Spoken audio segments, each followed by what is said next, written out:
Hey, everybody, and welcome to TNMCoaching Unplugged and Zoran Todorovic Interconnected Podcast. I'm so joyful and happy to be with you today. Our community is growing. I love your comments on our social media. I love that our YouTube channel is skyrocketing. This is an indication of you being engaged, listening to this podcast, sharing it with your family and friends. I'm really grateful that you're here with us today because we have a wonderful elevation. As you know, this podcast is created to elevate your mind, to elevate your heart, to engage your soul to the next level and beyond, when you can really be inspired by wonderful people who are doing wonderful things. And today we have a great and very special guest, Melissa Tittl. Melissa is acclaimed investigative journalist, filmmaker. She's a producer. She's known to me for her groundbreaking discoveries in exploring the mysteries of life and mysteries of the universe.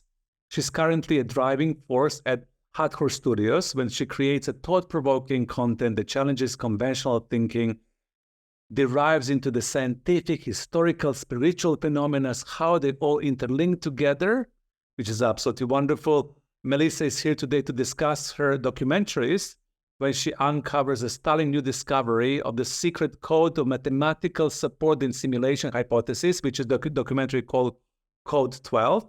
And then also we're going to talk about her recent documentary, The Source, that just came up last week out of the production. So I'm so grateful and happy to have Melissa with me today. Welcome, Melissa. How are you? Thank you so much for having me. I'm good. Yeah. I'm ready. And, I'm always fascinated with people who are like yourself, somebody who is passionate about evolution of human consciousness, somebody that really wants humanity to get to the next level of themselves, to evolve, to grow into the new level of thinking, to the new level of consciousness. So tell me, what inspired this passion inside of you? How was your journey into documentary filmmaking, and why do you do what you do today?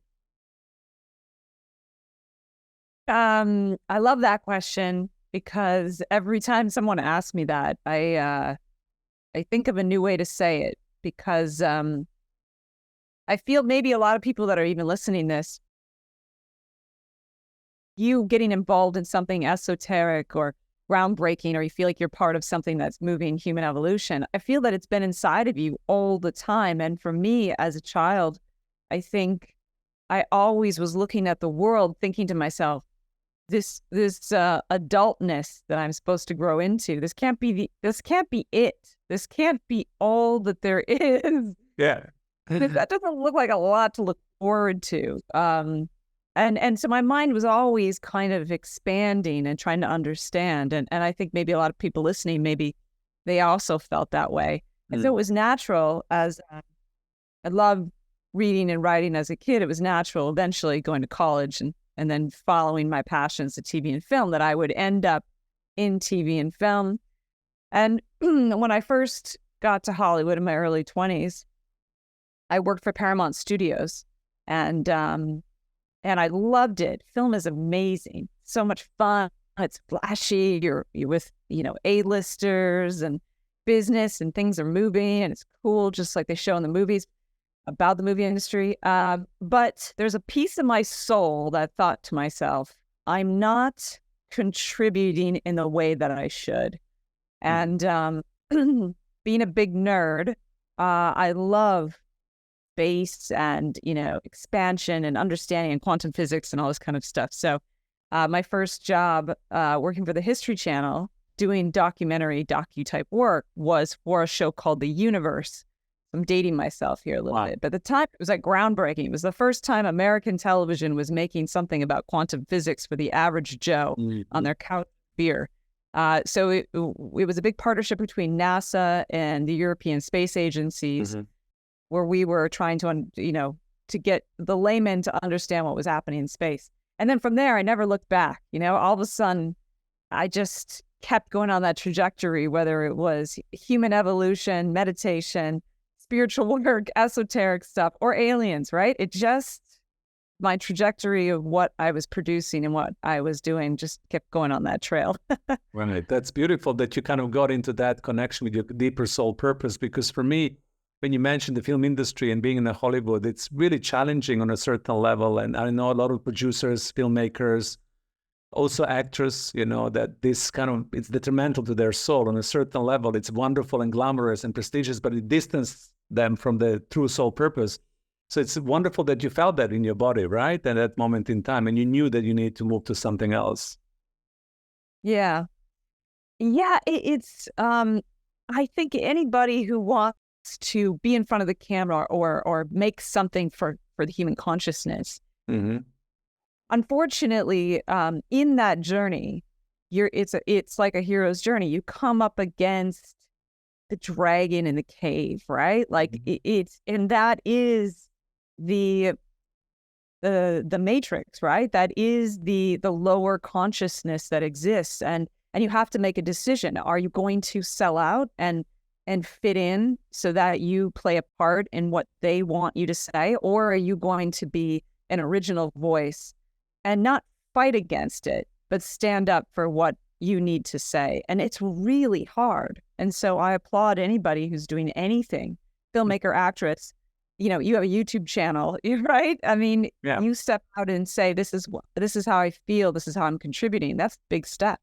It's a really, really big step. And so I applaud you, whatever you're doing. Yeah. And in your life, what empowered you to have this courage to be able to step and to have this authentic voice? And I love what you're saying. It's not about fighting against. It's not about it being in resistance. It's just about being somebody who is allowing herself or himself to have this authentic voice. But for me, that requires courage.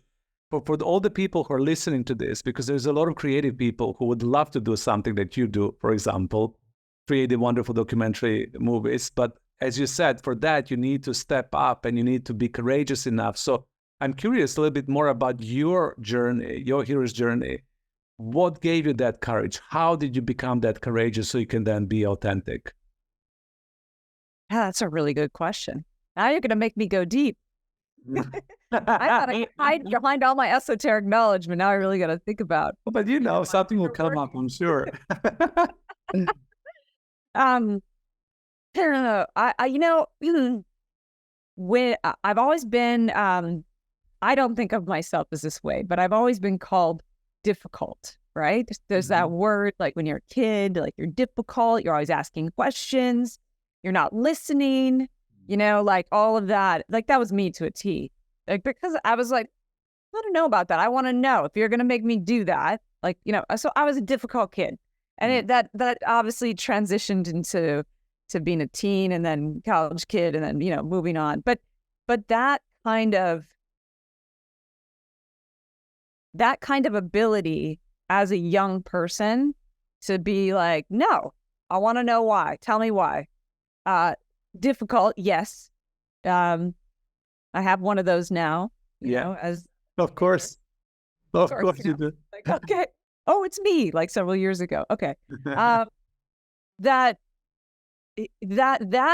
creates your abilities to survive when everyone hates you, when everybody wants you to just be like them so that we can move on, so it'll be easier for everybody, for the crowd, for the community, for the family. But if you practice not fighting, but standing your ground, creating boundaries, people eventually will be like, oh, that's her. She's gonna ask this, right? Like, it was almost as a young person, I was training my family to deal with me instead of waiting for many years later when I was older and gone through therapy and came back and told my family how to communicate with me. And that's how I felt without actually consciously doing it. Right. That I trained myself for Hollywood. I was many instances where I was in positions as a woman, even if I wasn't a woman, if I was a guy, where I was in a position to sacrifice something or become unworthy because someone told me to. And as much as it hurt me, I refused to believe that. I refused to believe that I was less than somebody for the sake of powerful gain. And I was the same way I was a kid, and I'm the same way now. And it's tough because as humans, we want to fit in. That is our survival technique. Of course. Right. Yeah. And share belief systems, to be around that fire like thousands of years ago and share stories. and belong deeply, and not stand up, not stand out. That's really, really pulling us into that gravity of collective consciousness. So you were able to understand what does it mean to be a difficult child, to translate this into your, courage and your charisma. And then from there on, that gave you, what I understand, a stronghold when you can become an authentic voice. So now when you're an authentic voice, I think for me, this is fascinating. This is the reason why. And I love people like you, and I value inviting people like you, because, I value courage, and I value that when people are able to empower themselves to go beyond that conformity of blending in and kind of not standing up for themselves. You began your documentary adventure. So now we are at the Code 12. So tell me a little bit more about that documentary, what it is, why that is documentary, you think it's important for humanity. And those two questions to start with, and I'll ask more. All right. So I worked for every major network, and then I left Hollywood to take a position of head of content at Gaia, which is a conscious network. And I left that and started Hathor Studios. And through the progress of about 25 years of doing all this esoteric stuff and writing all these shows, whether it's quantum physics, spirituality, aliens, space, whatever, there's one thing that kept coming up in my research. Because I kept doing that thing that when I was a kid, like, wait, whoa. We keep producing and asking the same questions. It feels like we're visiting the Great Pyramid. I mean, I just have written so many shows about the Great Pyramid. When I actually went there, I was sort of bored. I'm going to be honest with you. I was like, all right, I thought I actually physically am now in the Great Pyramid. But we're not. We're asking the same questions. There's like something we're missing. And all of a sudden, I started to go through all of my research through all these years and all these things, and all these books and all these people, and I started to see a pattern that I had never seen before, and that's what this movie is about. The movie's called Code 12. I don't want to tell what the ending is, but there's something after 12 that is really the key of this whole piece. But the 12 showed up in all of my work, whether it was ancient spiritual texts, whether it's mythology, the way a building was designed, quantum physics, how space propagates itself, our own DNA code, alien interaction, like everything. There was this weird anomaly, calculation.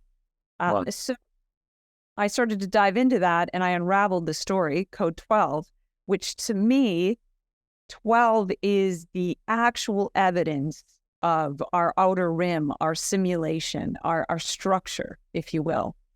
And there is a way out, and that's what all of these spiritual texts, meditations, understandings about the world, the universe, our DNA, biology, quantum physics, all of that is so that we, one, must understand the structure of what we live in, and two, the second part is how to change it. And that is what this documentary is about. It's not the fear of, we could be living in a simulation and who did it. Yes, we do try to answer some of those questions. But it is, okay, here's the information, and here's the way that we can also break free of it and change our structure. Right. One thing I want to point out, people always get scared. If I live in a matrix, and I get out, that means I don't have my friends and family. I don't have my connections. And that's not true. I mean, I just want to point this out, that people like Buddha and Jesus and Mary Magdalene and gods and goddesses, you know what they were? They broke free of the structure and they came in and out of it. They knew how it worked. They were able to manipulate it, but they were only able to manipulate the structure because they understood how it worked. And that is what I really want to bring to people, that your ability to break through the structure and change it, whether it's yourself and then, of course, communities and outside and of the universe, that is the work. And that is what we are all supposed to be understanding so that we can change what we've built here. I cannot agree more than that. For me, that foundational work or understanding the constructs of reality and then being able to evolve from that, it's where the rubber hits the road, bypassing into the higher realms and bypassing into a spiritual lingo when this is not real or this doesn't exist or this is just not present. For me, it's just the way to sabotage ourselves. As you said, when we understand the constructs of the matrix of the reality that we create, then we can slowly choose to exit if this is our choice, right?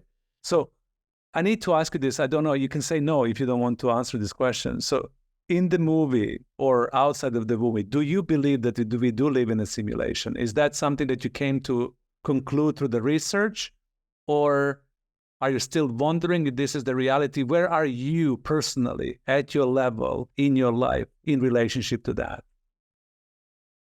I think through this research, because it's been it's me connecting the dots for several years, not just, a couple of years ago. Yeah. I think that we do live in a simulated reality and we all contribute to it. It's not some overlord poking the buttons and pressing, buttons, now it's wartime, no, we something was built, right? We in it, and then we've contributed to all the bands of consciousness. We believe all the bad things that are happening. We believe that must happen, but that's not necessarily the truth. That's the restructuring of our structure, right? Right. I'm also a big historian. If you just take esoteric knowledge and spiritual knowledge out of it and in quantum physics, you just focus on history. Just focus on history. Think of how history repeats itself. Now, just look, every 50 years it repeats itself. We're always on the brink of World War whatever. Correct. Like always, we are there. And then we forget. We have amnesia about, 50, 60 years ago, and then we're back at it again. And everyone's like, oh my God, it's the end of times. Yeah. No, we've created this pattern as a way that we feel safe, that this consciousness that we've created is true. And we see these patterns in people. A lot of you, I'm sure you talk to a lot of people about this, about breaking their own patterns, their own way of thinking. Did you ever think about where that came from? Like where those most patterns of people are pretty similar. So exactly. We programmed ourselves to be detrimental to ourselves. And the question is why? So we can't give that away to a god, or something, some alien or something controlling us. We have to really look at our simulation, this is what I believe, as something that we've decided, a self-made prison. And I guess the question would be, if we have the tools to change it, why do we keep doing it? Exactly. Recreating it. Yeah. Recreating it over and over and over and over again. And it's just so evident now. And I think maybe even 5 years ago, I would have sounded like a crazy person. But the conclusions of scientists, let's just leave it to the people that are supposed to be very smart. The conclusion of scientists all over the world is that we must live in a simulation. Look what we're creating with AI right now. It's in a couple years, it will be nearly impossible to tell reality from an AI created image. We're almost there now, but very soon. And so what would be the odds that we'd be living in something like that ourselves if we're creating that within our own confines? I believe that there's a French quantum physicist that discovered in 2003 through a collaboration with the European Space Station and NASA. They had built a new radio signal I'm going to murder it because I just don't have it in front of me. That's light signaling device that could figure out, the outer rims of our universe. And what they discovered, this correlates to the movie Code 12, is that the structure that they found the end of our universe. Wow. As walls and points. And you know what it created? A dodecahedron. Oh, wow. We are encapsulated in a 12-pointed sacred geometry piece, a dodecahedron. That's what we live in. They've mapped it. And so they were like, well, even if we sent a rocket out into space, we couldn't do it in the way that we have created or we understand the universe, because it would just turn around and come back, because it would be in this dodecahedron.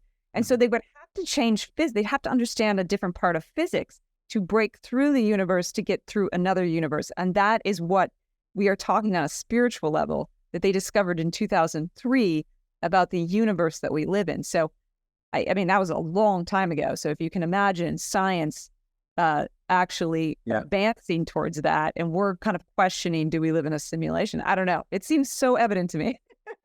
Yeah, and this is the reason why we want people to see the movie as well. We want them to dive into that, to, you know, look into it, to feel into it, to decide for themselves if this is something they resonate with. I tend to agree with you, I especially when it comes to the historical repetition of the patterns in the human collective consciousness. And I also believe that somehow we do plug into the collective unconscious or collective conscious, that we keep on recreating our reality. And the call for action here is for us to awaken, to understand the reality as it is, to be able to evolve it. I also don't believe that we are enslaved by some external force that is, you know, deliberately enslaving us. I believe that we are enslaving ourselves on a certain level because we don't have enough knowledge or capacity to understand everything. So, you know, when we are introduced to documentaries like yours, that invites us to kind of dive, you know, get into the learning mode and learn about everything and remember, you know, because we all know it innately. So that's code 12, right? So the code 12 will inspire people to get into that level. Anything else you would love to share about this movie, and why do you feel the audience should dedicate time, energy, and space to see it? This movie, from what I've heard, I mean, I'm not saying this because I made it. Sometimes you just make things as filmmakers and you just throw it out there and then you don't know what's going to happen. But what I've heard is that it's not complicated. It just has a lot of information. So watch it several times. Take the time to see what it brings up in you. And I'm really happy to report that a lot of people come to me with things I never thought of, but it's in them. They know a piece of the puzzle. And that's the most important thing to me. And so I invite people to take the journey and figure out what it's saying to them that opens something up in them. And right now, on, you know, wherever you are in the world, wherever you're listening to this, you can watch it on a platform, www.hathorstudio.com. Right now it's on Amazon, but Amazon's only in UK and US. But anywhere in the world, you can watch www.hathorstudio. You can find the movie there, behind the scenes, and also live Q&A with some of the talent. Wonderful. So we will reference all of this in the description of the podcast and invite you there as well. And in your creative journey, you also just finished production of The Source, and this is the upcoming movie that has been released with Dr. Joe Dispenza. Tell me a little bit more about Source and what really inspired you to connect to Dr. Joe. You know, some of the audience, you know, who is following to this podcast, they know Dr. Joe Dispenza. I know him as well. I love his work also. But I'm curious about your relationship, your collaboration, and what was the inspiration behind this documentary for you? I had known Dr. Joe for a really long time. And one day he called me and he said, I really want to do a documentary. I said, okay, let me know when you're ready. And this documentary is about his work, but and if you follow his work, you know that they have a whole science team from the UC San Diego, working alongside of them to prove that meditation. To measure and to document. Yeah, it's wonderful. Yeah. But nobody's really knows the story of how that came about. I mean, they're collaborating, but they're not together, right? Dr. Joe has the retreats, and the science team is rigorous, and I don't think people really understand that they're running what seems like a pharmaceutical study, but they're just testing people's bodies on the only pill they're taking is meditation. So, but that's really the story and the findings, and there's so much data that they've come out with, but we could only really cover what's been published because they're scientists that are legit, and they want to make sure that the people know the story of what they're doing. So it becomes more legit besides the people that really believe in meditation. And so this documentary is for people to really start to understand how powerful they are and their human potential. And one of the weird things that we did, and I say weird because if there's any filmmakers listening right now, is that if anybody's watched Tony Robbins' I'm Not Your Guru, you know that the whole thing was about Tony Robbins, being a guru. But one thing that Dr. Joe, and him and I have different opinions of this because as a filmmaker, I know that this is what people want to see. They want to see Dr. Joe. They want to see him in his house. They want to get to know him. Like, how does he know all this stuff? But what's really important to him is not about him, because he really believes that it's really about the people and the scientific research. So it is about Dr. Joe's work, but we use his work as an impetus to explain what is happening to people through science. And we really focus on that. And I know that's hard for people because they really want to know who the secret man, Dr. Joe Dispenza, is. But I actually really respect that. And so this film does talk about his work, but more of the amazing scientific discoveries that are happening when people for 7 days just sit down and clear their mind, and how their cells completely turn into the physiology of a completely different body. Whether you're stressed and have anxiety, or you have cancer and then you have no cancer, whatever it is, this is part of that key that you and I were talking about with Code 12.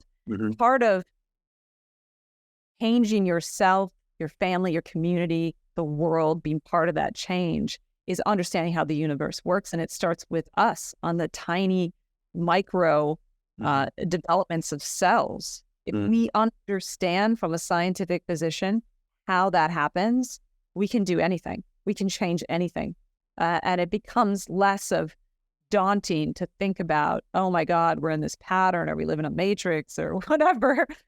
If a documentary proves that in 7 days, you can have the physiology of a completely different body by letting go and going within yourself. I mean, what else could we create? What else could we do? What else? Maybe we're the gods we've been waiting for. We create all this mythology about things that are more powerful than us, but maybe they're to understand that we are those. We are that god, goddess we're waiting for. I firmly believe in that. And I believe that, this famous saying, we're the ones we were waiting for. When I was in my young teenage years, I remember first time this phrase was introduced to me. I was like, what the heck are they talking about? We're so powerless. We don't have enough. We don't have enough knowledge. We don't have enough skills. I was like you as a child, questioning a lot and looking into the world and seeing the world and asking myself, do I really want to be part of this? How can I be part of this? And what is my play? What is my contribution? How can I evolve it to the next level? And I think that's why life purpose is so important. And this is the reason why I've asked you all these questions to begin with, to inspire our audience to really connect to that contribution, to what is yours to give, what is yours to contribute back into the society, back into the humanity. And when you do it with the uncompromisable dedication and hard work, because we know that we need to work a little bit hard, this whole illusion of doing nothing and everything appears out of nowhere, it's not true. At least at this moment in our evolution. Maybe later when we learn instantaneous reality creation. But right now, you need to give the energy to it. When we align to that, then we can create these wonderful things like you are creating right now, and you throw inspiration for all of us, especially in this top industry when a lot of talented documentary filmmaker that I met along the way, I've coached a lot of them along the way, the struggles of perseverance and commitment and determination to produce something and then to commercialize it, then to sell it, then to get it to people. It's a hero's journey in itself, right? So thank you so much for doing that. So, and for being you, for being that force and for showing up the possibility of what other people can be inspired with. So with the source, is that available on the platform? So still, if this is up and coming, or how can people find that documentary?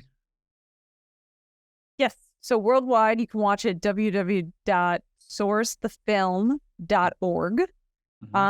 You can watch the movie. Also, we have packages where you can watch the movie and you can start your meditation journey. If you've never heard of Dr. Dispenza, or maybe you have and you want to update your meditations, we're offering all of that at the same time on the same website. So wonderful. Well, and all if you do buy the movie on that site to watch it, that all goes to the scientific team. So it's a donation towards Inner Science, which is running all of the scientific studies. So every time that you watch the movie, it actually supports the research. Beautiful. And this is all good. Do we have this level of economy where we can trace our contribution to something bigger than just commercializing and earning money and creating profit? So thank you so much for that. And thank you so much for kind of engaging in from that perspective, because I know that the fascination of a teacher or a guru, it's still present in our collective consciousness, and that people want to know more about the personality, about inner wiring, and about who is that man and who is that person. And I'm grateful to hear that you managed to move beyond that and invite people into focusing on work instead of the individual behind the work, which is something that we also need to transcend, because we just represent, different aspects of collective consciousness. It can be you, it can be me, it can be Dr. Joe Dispenza, it can be somebody completely different. It doesn't really matter, right? What matters is that work happens, right? Yes, agreed. And it was hard because as a storyteller, this is what we're ingrained. It's how we tell stories. The great hero arrives. Yes. The great goddess arrives, right? And so to not have that reference, it's almost like as an audience, you get angry. You're like, but I want to know how he works so that I can figure it out. And then he becomes my representation. But he's saying, no, I am not your representation. You are your representation. And then that is where it goes back to the audience member to be like, okay, I can grow my cells. They have to think about it. You have to be creative. You have to bring it back to the person. What is it you really want to create? And make it individual. That's going to change the world. Wonderful. And when you mentioned the AI in a few sentences ago, I think that for me the creativity becomes more important than anything else right now. Right? This call for us defining our creative self, getting in relationship with our creative energy, being able to express it, being able to struggle with this, being able to even feel the pain of it, to be able to break through, feeling boredom of life, to be able to become creative is so important, because right now we're so fed with this information overstimulation that we're losing our creativity. So once again, kudos to you for creating the documentary when you're challenging the audience to step into their creativity instead of enjoying the hero's journey. Yeah. Right? Yeah, just sit back, have a cocktail. I mean, I like that too. Don't get me wrong. Yeah, I'm not going to be a hypocrite, but I'm sorry. Everything that I produce, you're gonna have to do some work. Yeah, that's good. I apologize in advance. So we are kind of coming closer to the end of this conversation. So based on what we talked so far, Melissa, anything that you feel, it's important for the audience to know from you, like any call for action, piece of wisdom right now, right here in 2024, June, when this podcast has been recorded, based on your research, your knowledge, your experience, your filmmaking, what do you believe it's important for humanity to know? So if the humanity was to listen to you right now and you have this stage and you're talking to humanity, I know this is the big ask. What comes out of you? What is the core message? What is the call for action at this moment in time from your perspective?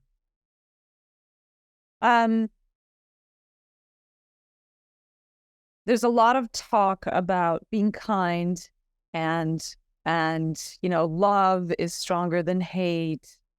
But these words have become so overused that they don't have any weight anymore. They don't even we all know what that means, logically, but they don't actually have any weight in the heart. They don't actually move anything. So I would ask people to really feel the emotion of is safety, because safety is the root of expressing love.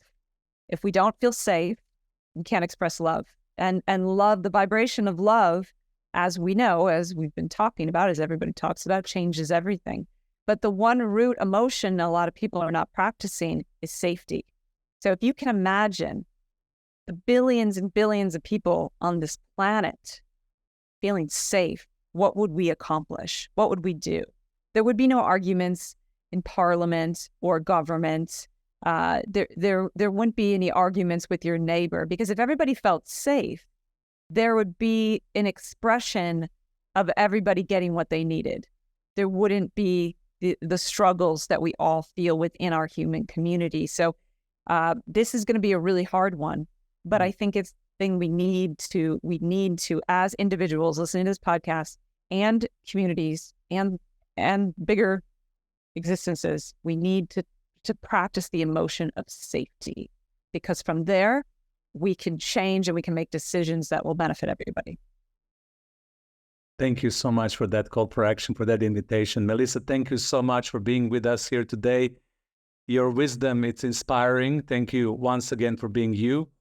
And everybody else, thank you so much for tuning in to this show. Thank you so much for your comments, for your likes, for sharing this video with your friends and family, for choosing to get inspired, to be challenged, and today's podcast is also challenging you to think in a different way, to shift those patterns inside of yourself, to really invest your time and energy into consuming media that really inspires you to grow, to become the best possible version of yourself. And you have 2 wonderful movies to explore as a result of this conversation. Once again, Melissa, thank you so much for coming. And thank you everybody else for tuning in, and bye for now. Thank you.